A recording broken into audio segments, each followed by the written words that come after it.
Hay una voz dentro de ti que hace mucho tiempo dejó de ser un susurro. Ya no tienes que esforzarte para escucharla. Aparece sola, en los momentos más silenciosos, cuando te miras al espejo y ya no reconoces a la persona que esperabas ser.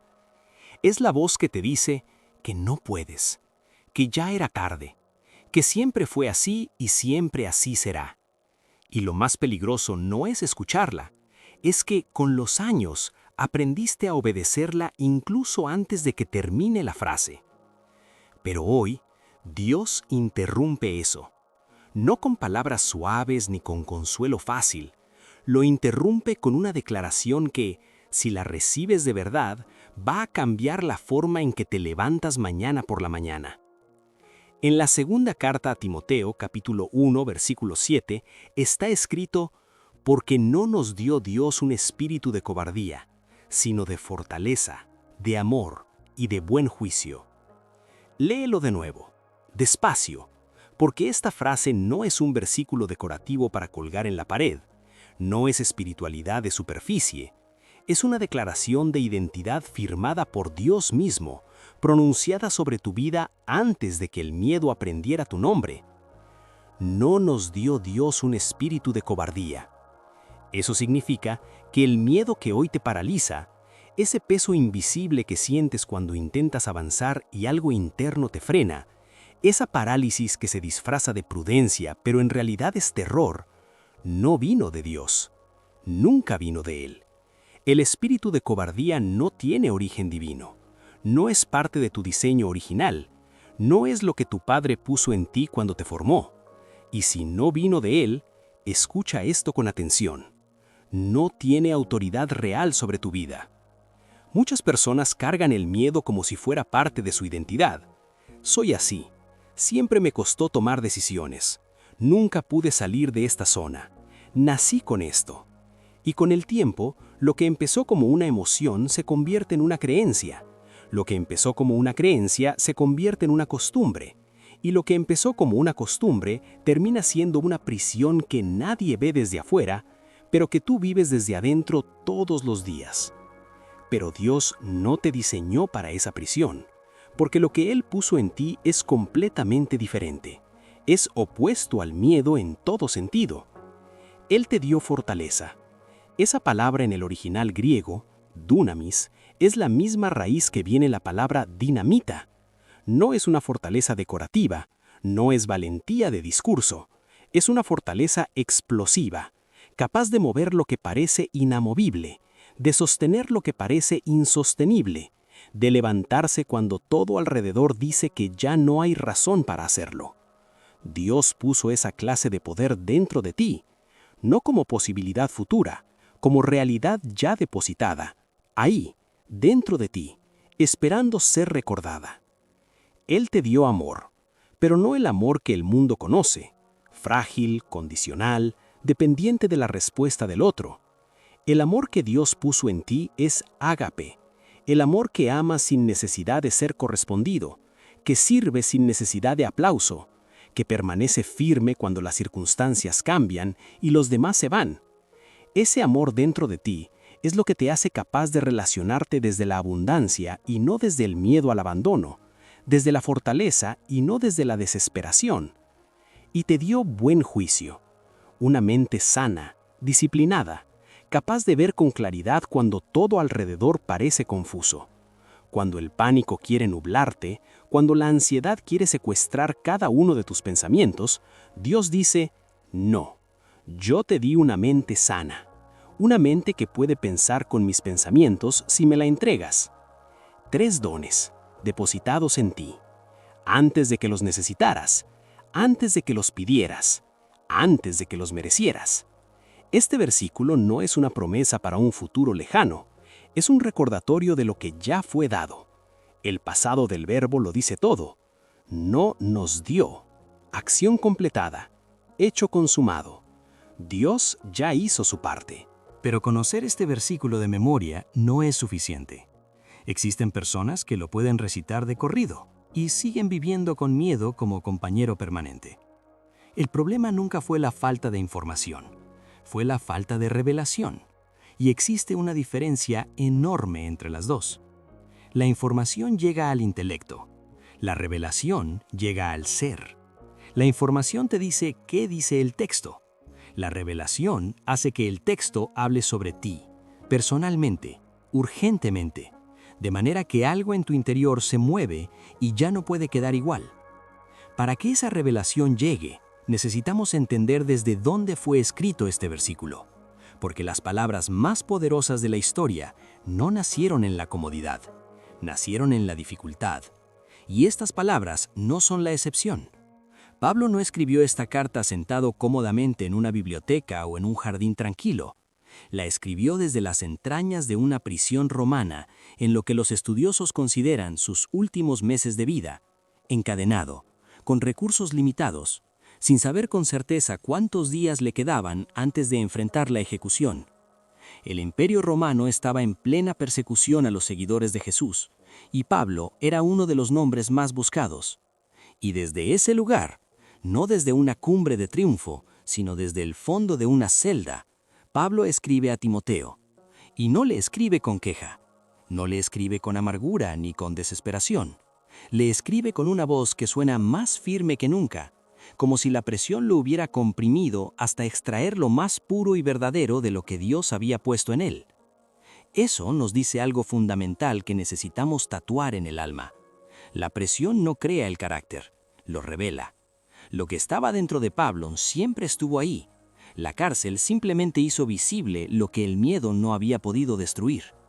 Y Pablo le escribe a Timoteo porque Timoteo lo necesitaba, no porque fuera débil en el sentido de rendirse, sino porque era humano, joven, con una sensibilidad que a veces el mundo confundía con fragilidad, con el peso de una responsabilidad enorme sobre sus hombros, liderar la iglesia de Éfeso, una de las congregaciones más complejas del mundo antiguo, en una ciudad llena de tensiones religiosas, filosóficas y culturales.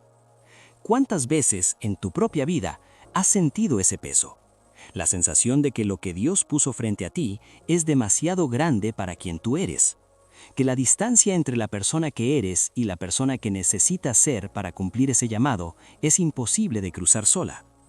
Eso era Timoteo, y Dios no lo eximió del llamado. Simplemente le recordó lo que ya tenía para enfrentarlo. Hay algo en la naturaleza de Dios que al principio nos desconcierta. Él no espera a que estemos listos para llamarnos. Nos llama y luego nos equipa, siempre en ese orden.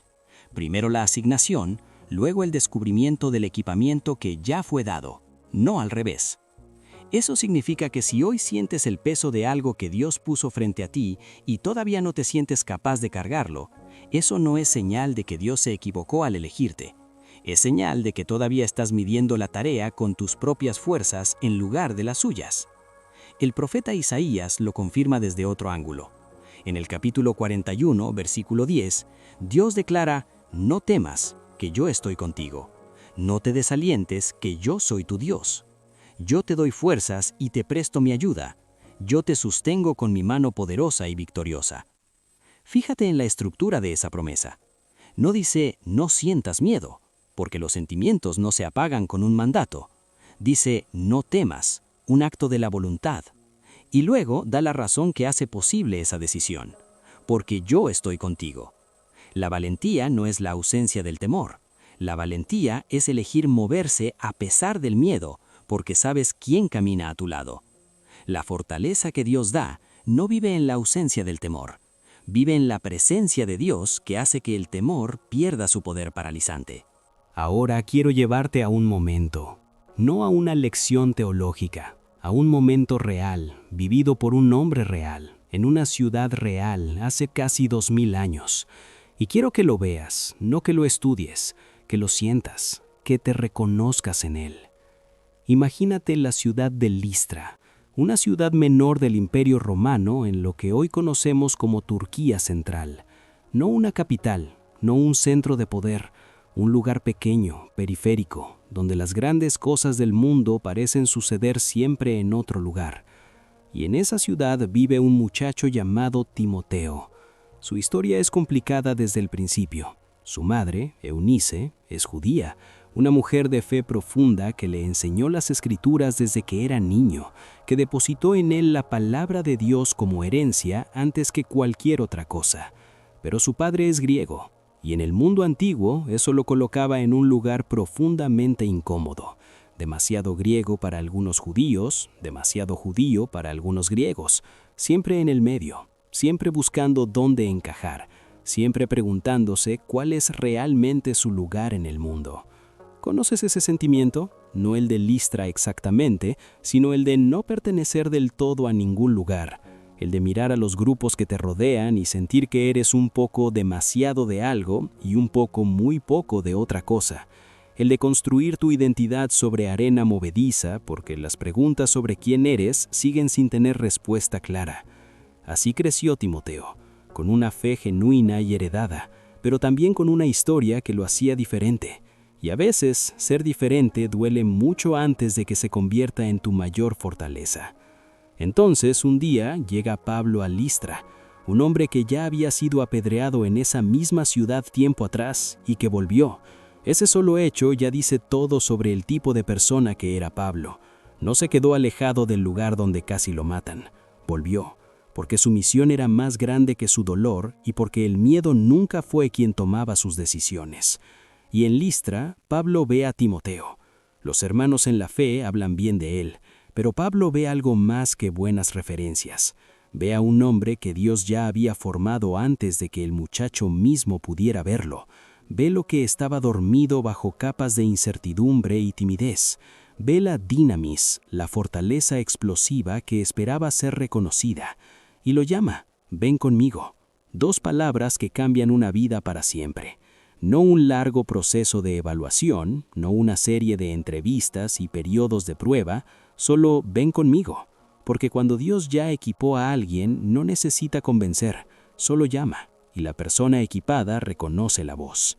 Y Timoteo fue, dejó Listra, dejó lo conocido, dejó la comodidad del lugar donde al menos sabía cuáles eran las reglas, y siguió a Pablo por ciudades que nunca había imaginado que pisaría, por mares que nunca había cruzado, por situaciones de peligro para las que nadie podría haberse preparado académicamente.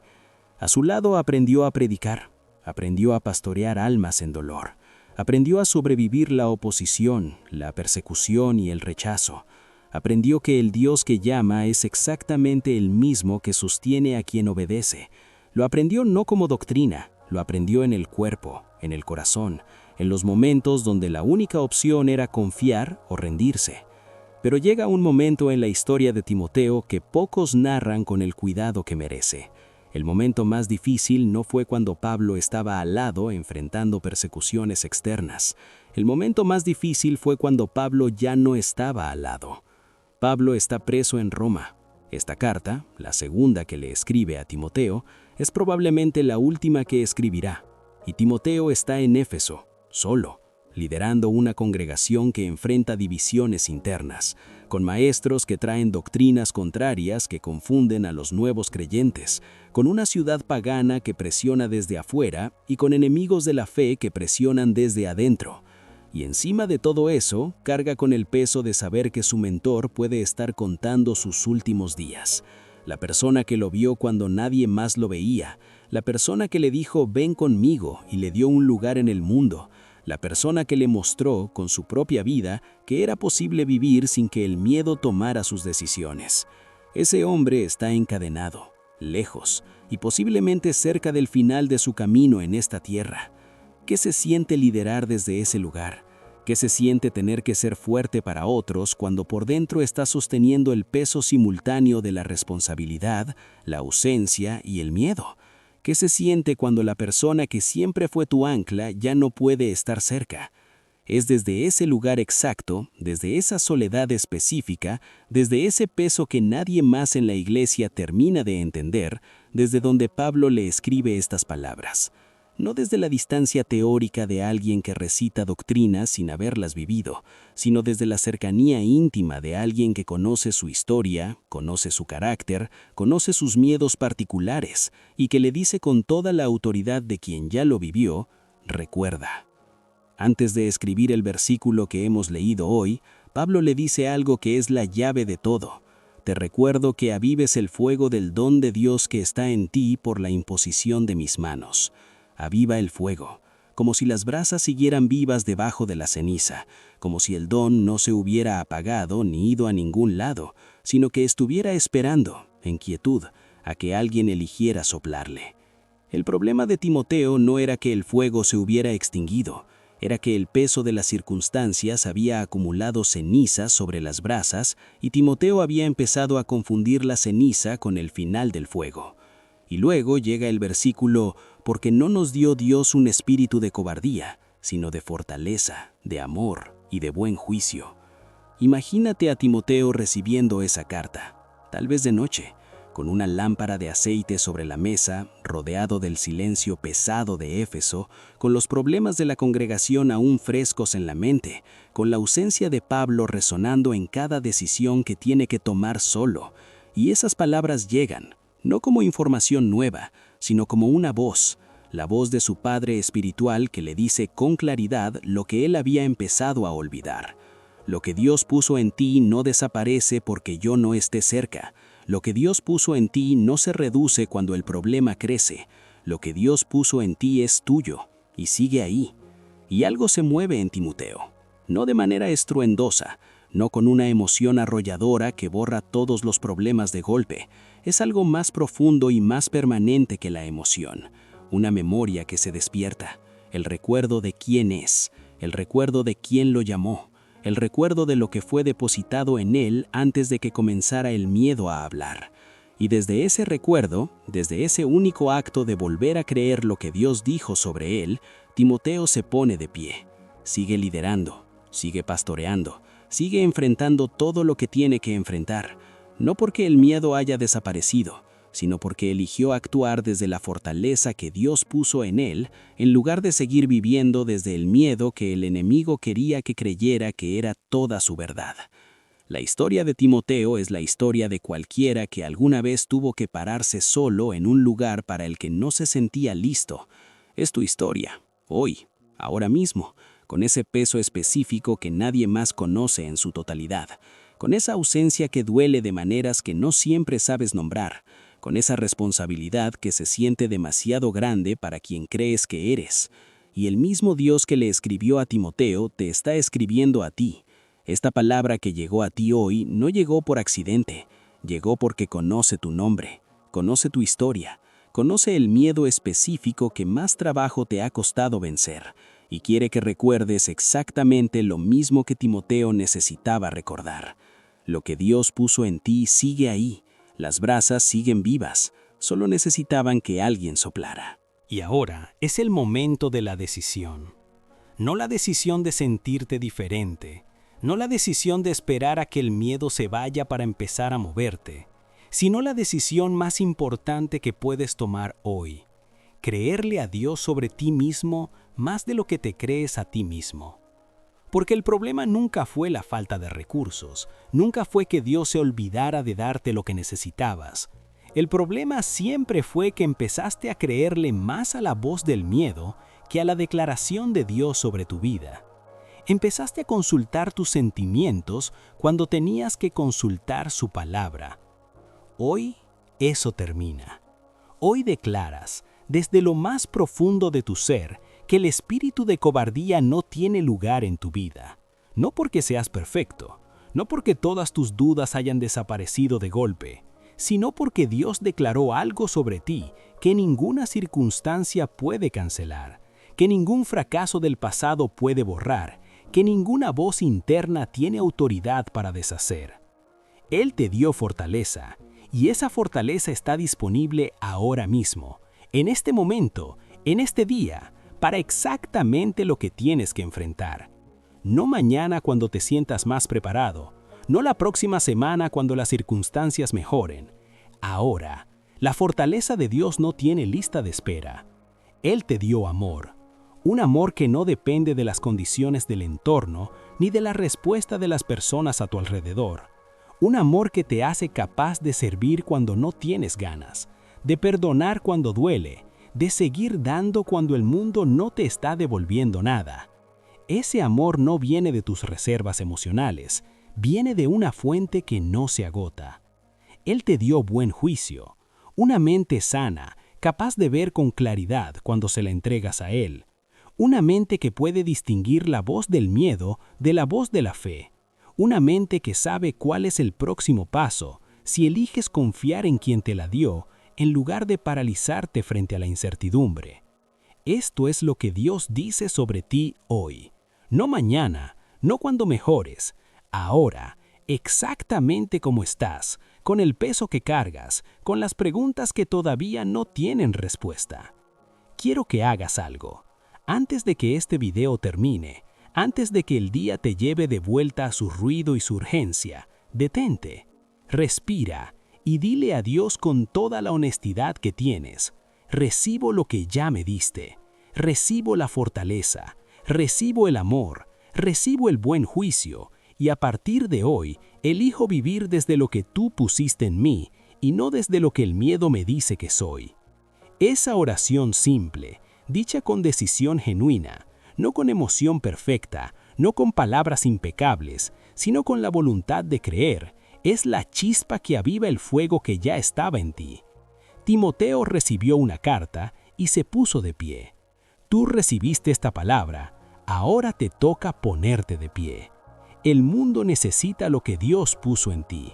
Tu familia necesita lo que Dios puso en ti.